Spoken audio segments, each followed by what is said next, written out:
Let's try the second example here. Y squared take away 4y plus 17. Now this is a negative part, so let's do it together as usual. So we're looking for a into x plus b all squared plus c.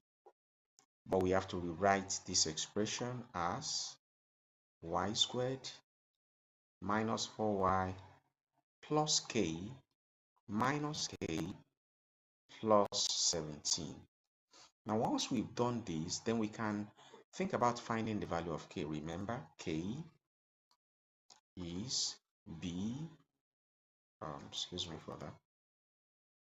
Okay, it's okay, let's go with it. B over 2 multiplied by the square root of a, everything raised to the power of 2.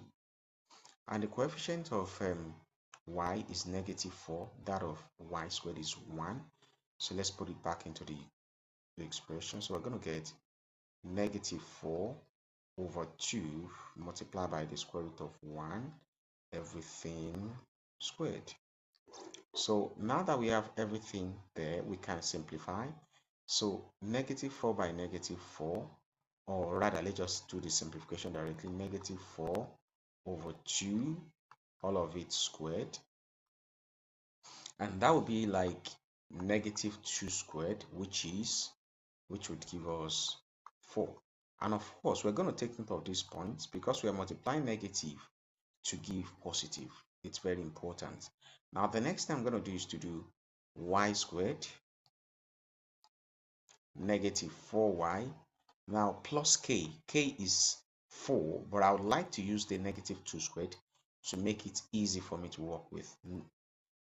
Now, I'll do plus -2 squared. Okay, that's plus k. Now, minus -2 squared, that's minus k, then plus 17. It's the same question. Now, the next thing we always do is to write this one as the perfect square, of course.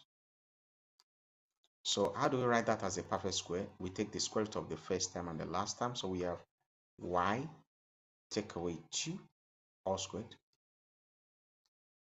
minus, now -2 squared is 4 plus 17. So this implies that we're going to have y minus 2 all squared, because -4 plus 17 would give us plus 13. So this is the vertex form that we're looking for.